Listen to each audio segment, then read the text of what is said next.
You ever have those games that you completely dominate, and then the immediate next game, you're bottom of the leaderboard, and you feel like you're the same player, but everything you do goes wrong? Every time you turn around, someone peeks. Every time you try to shoot, you whiff. You are crazy inconsistent. But the thing is, you're just not incorporating these 6 things that is going to make you crazy consistent and allow you to play to your full potential. The first one is luck-based plays. And I think way too many people don't recognize when a play goes right purely because of luck and nothing to do with how you played a scenario. Let's say you rush onto site, clear no angles, and challenge back a site. There's someone there, you catch them on a timing and kill them. Bam, you took the site for your team, and now you're gonna get spiked down, you're gonna play post-plant, and you're gonna win that round. But imagine a scenario someone was hiding in a different corner, a corner you didn't clear, a area that you didn't challenge right, and you just died to that person. In fact, not only you died, but 2, 3 of your teammates died, you never got the spike down, and you lost. Now, in both of these scenarios, your play was exactly the same, but because of the enemy's position, your play didn't or did work.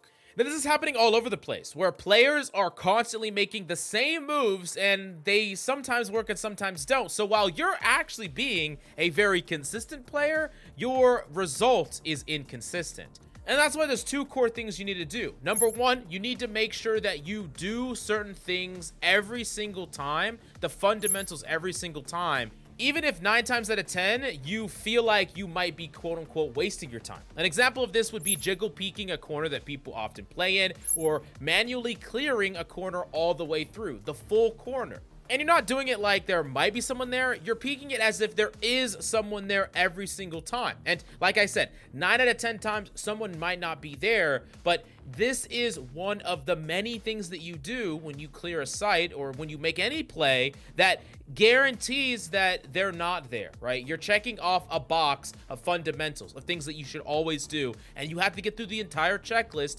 Even if only 10% of the time that turns into killing somebody, the other percentage of the time, you're dying to that person in the corner. You're dying to that person that is holding that angle. You're dying to the person opping long because you didn't properly jiggle peek. There's the checklist of proper decisions, and the great news for you is that once you start to do this each and every time, it will become integrated into your gameplay loop, and you'll do it every single time, even without thinking about it. Now, what if I told you you could get the same way with aim, where you don't even have to really focus all that much, but your aim and your peaks are perfect every single time? That's why in our Aim God course on the SkillCapped website, we go over everything that you need to learn in order to become a god tier aimer as quickly as possible, including warm-ups, training, and fundamental peaks that you're going to incorporate and not only learn, but integrate with your entire playstyle, so you'll be able to pop off and frag even when you have a million other things on your mind.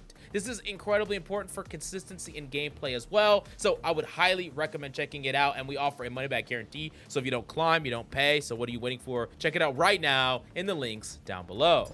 The number 2 on the list of being incredibly inconsistent, we got to talk about ego over fundamentals. While it's always fun to run it down in a 1v3 and try to clutch up every single situation, it's important to understand that the best aimers in the world take advantage fights over a disadvantage fight every single time.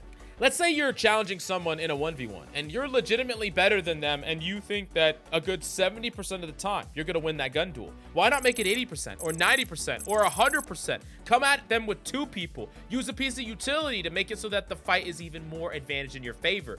This is incredibly commonplace with characters like Raze and Sova, where you see that they will often use their utility in combination with the swing to advantage their swing. So maybe they don't have to hit only headshots, so maybe they just have to do a little bit of damage, or maybe the distraction gives them a little bit of leg up in the duel. The idea here is that you're using some other factor to give your aim an advantage when otherwise you would just be taking a 50-50 or even a slightly advantaged fight because you think you're mechanically better. Make that gap further and further and further.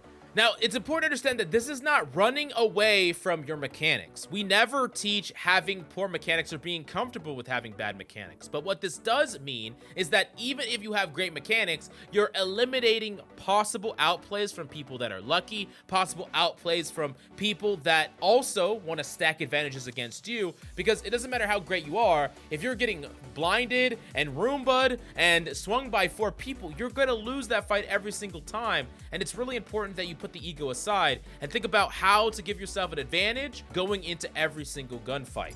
And number 3, a really important thing that you need to stop doing if you want to be more consistent is stop making these high risk buys. This is a really common one where players will forego everything for the buy they want, right? Light armor is something that a lot of people will do, Vandal light armor, and that's perfectly fine in a lot of situations, but you got to understand that carries an extra amount of risk. Not only do you have less health, so you're just gonna eat up random bits of damage more, and you're gonna end up dying to things that you feel like were a little bit outside of your control, or just like splash damage, increment damage across the map, but you're also not gonna buy your abilities, not gonna be able to set up advantaged fights for yourself and take every single fight as a raw gun duel. So these are things that can increase that inconsistency. And I'm not saying that these high risk buys can't be worth it. Of course they can, and they're really good to do it, especially if you're lining them up with the buys of your team. But recognize that if you're having round after round after round of risky buy, oh, I'm gonna buy a sheriff with this and this and this, so I'm gonna buy light armor and a rifle, and every single time you're dying to abilities, you're dying to a fight, but just barely not killing the enemy, understand that you are stacking the cards against you and putting extra pressure on your mechanical skill to carry you through a lot of these moments and a lot of these fights, but it's messing with your inconsistency by quite a margin.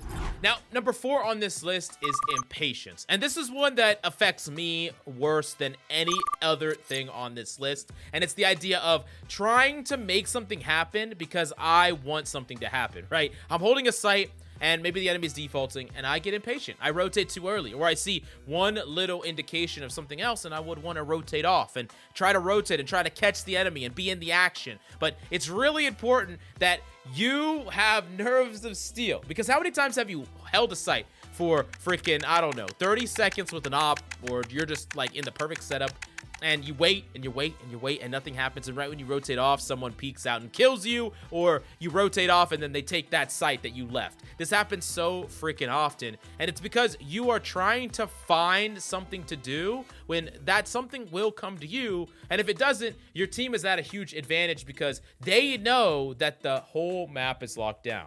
Now, I'm not saying to never rotate, I'm not saying to never lurk or push, but it's important to know why you're doing something and do it for a strategical reason, not just because you want to get in a fight, you want action to happen right away.